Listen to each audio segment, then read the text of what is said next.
Good morning. We said it together. Yes.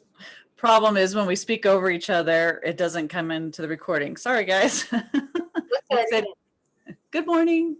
Good morning.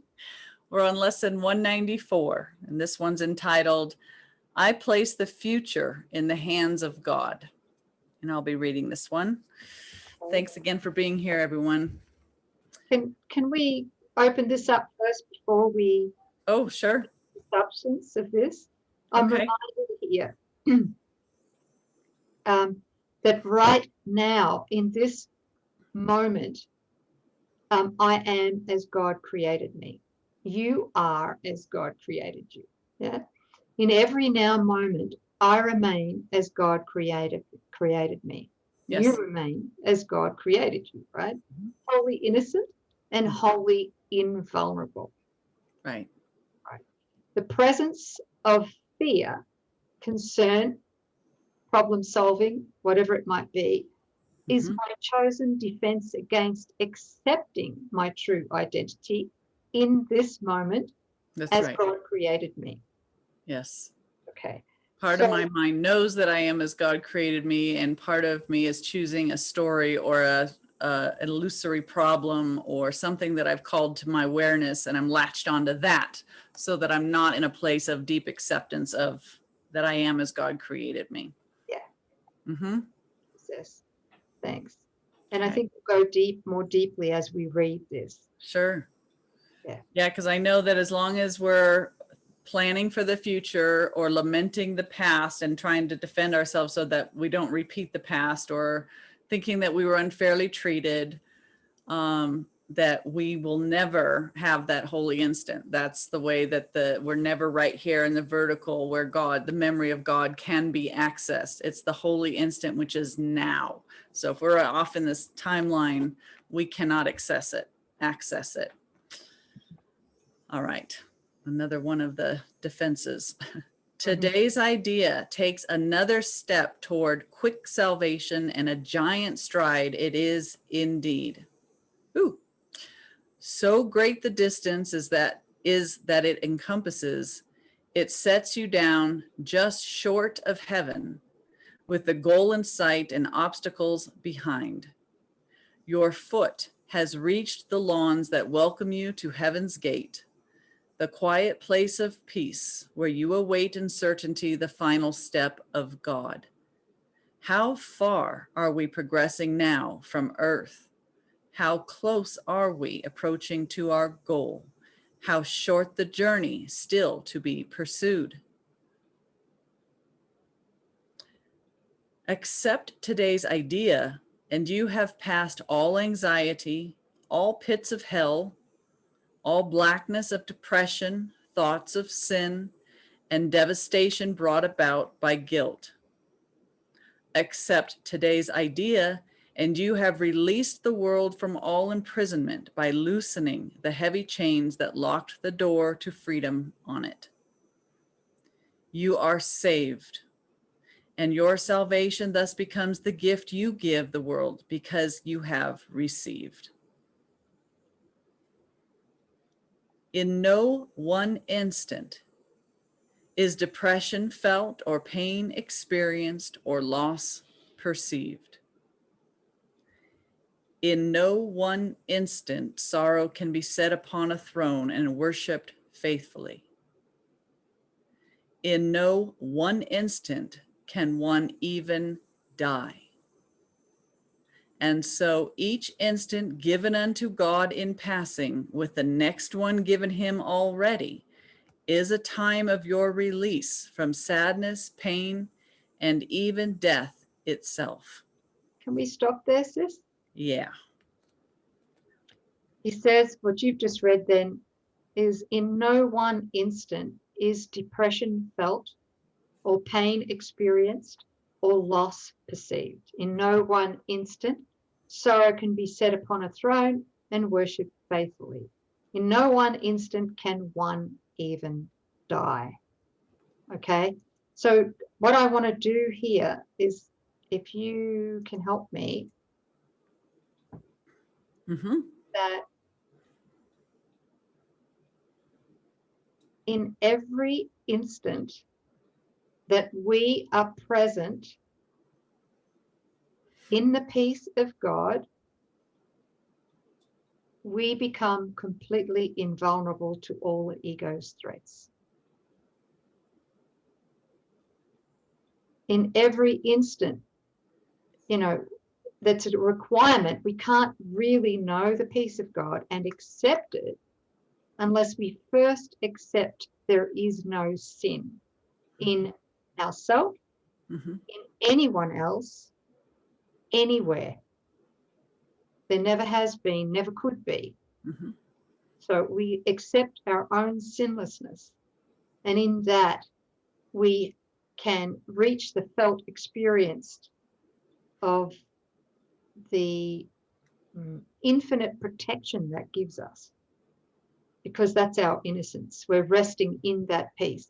We need that for the peace of God. We need to remember that for the peace of God, right? So in every single instant that we are present in that peace, God is.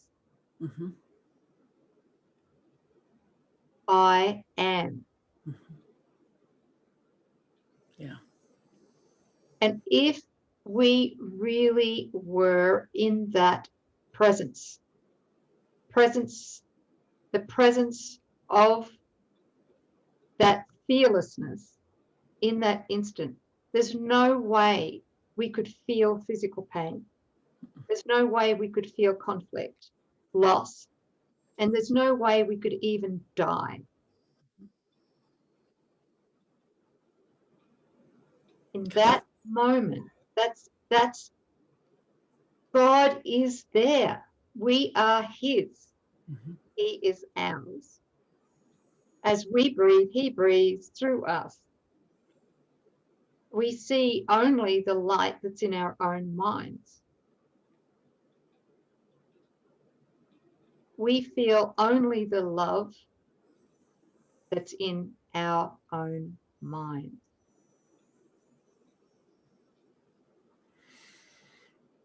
It reminds me of the the switch around, you know, the mythical me. We believe that we've come out from God and we can face God, and we're a perceiver, and we can experience things and have a comment on things because we're judging things, right? We're having this other experience. And when we surrender and forgive ourselves for this idea of separation and time and perception and an I know mind, when we're willing to be completely still and empty out of a separate self, what happens is that we turn around and we take our place back in our oneness as the expression of the I am. So from perception back into one with the I know mind. And so knowledge is knowing. Love, Christ vision is looking. The mind of God is governing. So there's no fear in that mind. It's light in that mind. There's no darkness at all. That's our incorruptible innocence. We become invincible. We are, you know, you can't experience the fruit of fear because there is no fear in the mind. And that's all that, you know, pain and loss and depression and disease and death are. It's fear and guilt in a mind making it sick. It's so the precursor to taking your rightful place back into the arms of God and being, you know, God being all there is to us is this right here, right now, in this holy instant, no mythical me, and allowing what we are in truth to rise in our awareness and just govern everything. You know, we're only under the laws of God in that holy instant. So there is no death, there is no darkness, there is no opposition or contradiction. There's no duality. Yeah. Yeah. Can you feel the peace in that? Yeah. Well, I've experienced it before. And then you go, why did I, you know, then you flip out back into the story of the mythical me. And then you come back and you have this experience and like, oh my gosh, you know, and then your senses pull you back into this. Yeah, that's the dance for a while until it's not. So yes, deep, deep peace, a total sense of safety. going with the flow. Security, endless security, Yes. right? Mhm. Endless security and safety, because he already knows our needs, Mhm. even here in the dream. That's right. Holy Spirit knows everything that we Mhm. will need here in the dream. And all of that has been taken care of. There's nothing to take care of in the future because the future doesn't exist. That's it. We only ever exist in reality, in every now moment that we're present in the peace of God. If we're not here in this now moment in the peace of God, Mhm. right? Yeah. Nobody's home. Nothing's going on. Yeah. Nobody's home. I mean, it's huge, right? So that's why we can afford to give wholly our future to Mhm. God. Give it to him wholly, the future. And because thinking about the future is a way to distract myself from really accepting and feeling my present innocence, which is my present fearlessness. Mhm. Wherever I enter into that fearless presence, Mhm. love is.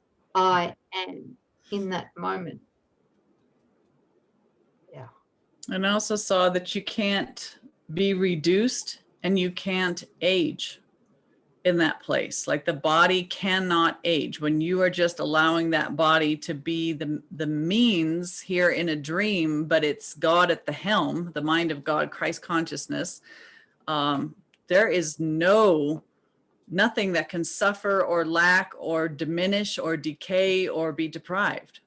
You are the imaging forth of wholeness. Yeah. Mhm. So miracles just flow like they should be normally. Yeah. And as Jesus says in chapter 19, the obstacles to peace, the first one is the desire to get rid of this. Mm-hmm. That's right. Yeah. And of course, what comes next is our attachment to the body. Mm-hmm. That bolsters that desire to get rid of this peace, which is the innocence we are. Thank you. That's really big. Thanks, sis. Mm. Okay, paragraph 4. God holds your future as he holds your past and present. They are one to him, and so they should be one to you. Yet in this world, the temporal progression still seems real. And so you are not asked to understand the lack of sequence really found in time. You are but asked to let the future go and place it in God's hands. And you will see by your experience that you have laid the past and present in his hands as well, because the past will punish you no more, and the future dread will now be meaningless. Release the future, for the past is gone, and what is present, freed from its bequest of grief and misery, of pain and loss, becomes the instant in which time escapes the bondage of illusions, where it runs its pitiless, inevitable course.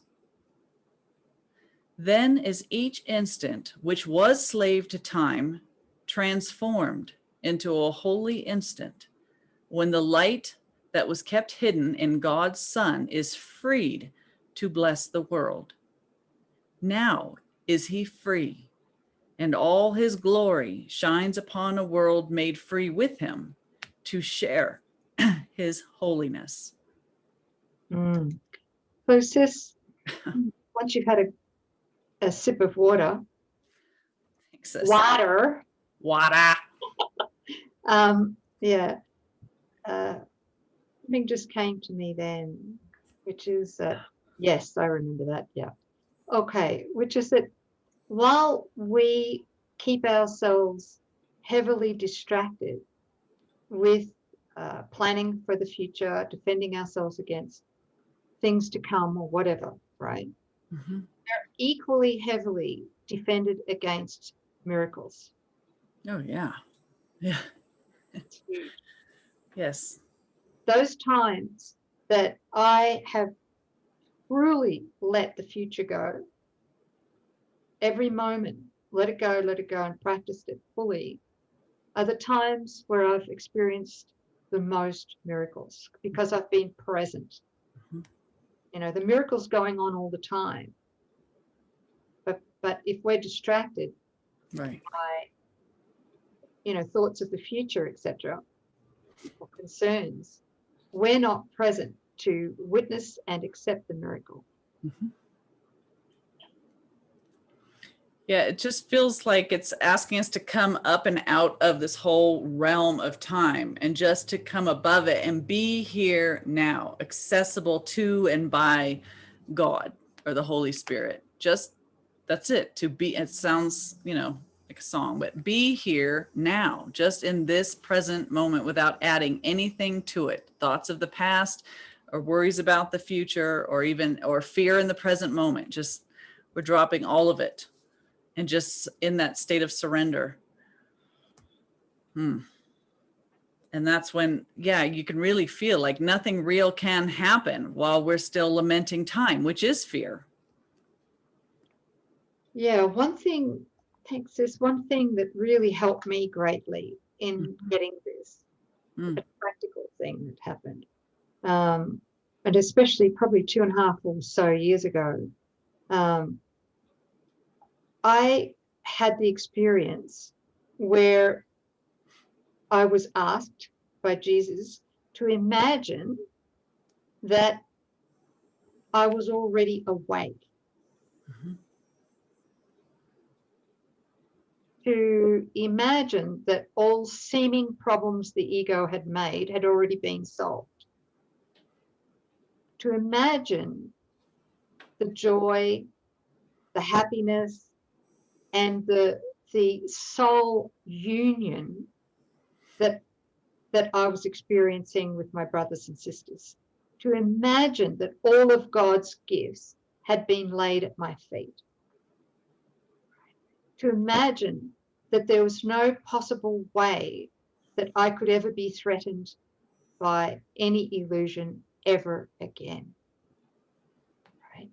And to sit in that and to rest in that, and then to rest knowing that the Holy Spirit has given all of this to me. It's not something to come in the future. It's all here now. And to rest in receiving it. And then came the knowledge that I was receiving God's will for me. And that seeming gap that existed before was completely closed in that moment.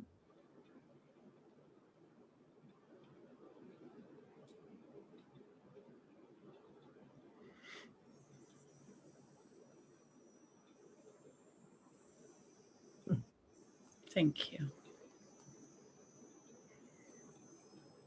Because in that little exercise, I didn't know it at the time, but everything that the ego was using to separate me from the present holy instant and receiving the gifts that he wanted me to have, right?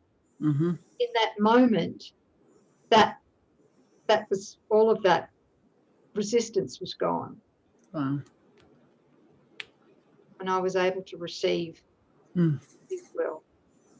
Yeah. So thank you. Yeah, thank you. I can feel that.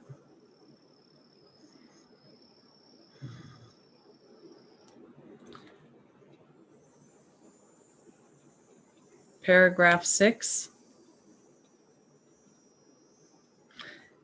If you could see the lesson for today as the deliverance it really is, you will not hesitate to give as much consistent effort as you can to make it be a part of you.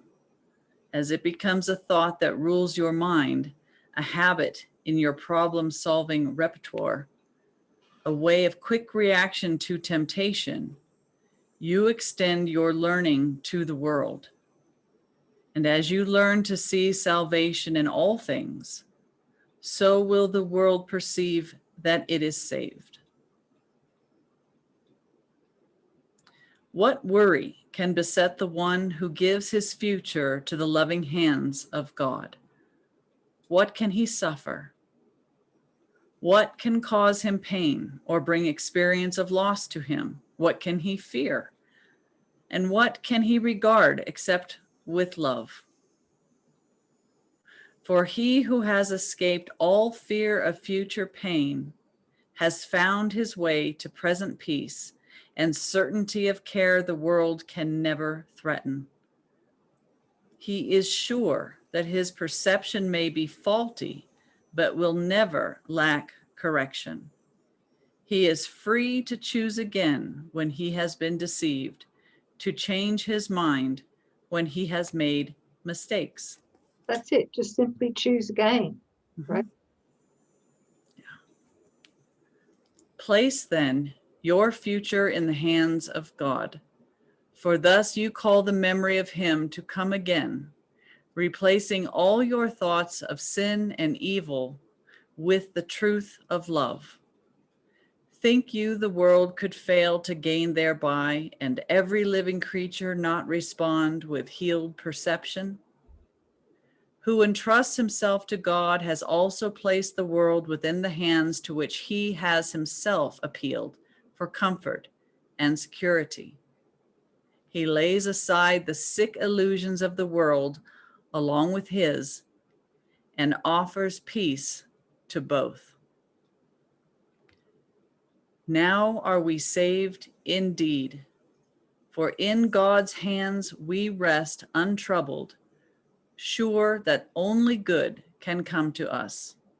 If we forget, we will be gently reassured. If we accept an unforgiving thought, it will be soon replaced by love's reflection. And if we are tempted to attack, we will appeal to him who guards our rest to make the choice for us that leaves temptation far behind. No longer is the world our enemy, for we have chosen that we be its friend. Beautiful.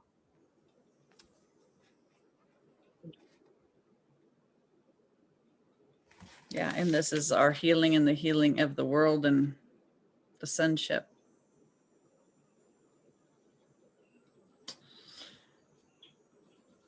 Oh, sis, you had a couple blogs that you wanted to make available. Sure. I think these two blogs go hand in hand with this lesson. I place the future. I place, what is it? My future or the future? Place the future in the hands of God, right? Mm-hmm. And all things are lessons God would have me learn. That one as well, right? Yeah. Place the future in the hands of God. The first one is the End of Fear guided meditation. That one. And the second one is an excerpt from the End of Death trilogy, and it's titled The Distinction Between the Present Moment and the Holy Instant. Right. Yeah, that's a really interesting one. Yeah. That really bolsters. One's still along a timeline and one is beyond it, not subject to time's laws. Yeah. Beautiful. Thank you. That's perfect. You guys will love that. Yeah. And if you haven't already been listening to the End of Fear guided meditation, that's something to have on your desktop or brought to some easily accessible link on a smartphone at night to listen to it too when ego tries to start gnawing on your ear. That's really powerful. So please grab that and utilize it. Thank you for that, sis. Thank you. Okay, lesson 194. I place the future in the hands of God. We're doing that, all of us, today and from now on, consistently. I'm going to cook for dinner tonight. Oh, sis. Yeah. Should I plan a grocery list now? What am I doing 15 minutes from now? I don't know. Oh, Move into there, right? yeah. This stay present to this moment gives us Yeah. all protection, all security, all safety. All our needs are met. Stay here now. That's it. Be here now. Thank you. Thank you. Thank you, sis. Yeah. And Thanks, thank you, family. family. Thank you. We'll see you later. Thank you. See you tomorrow.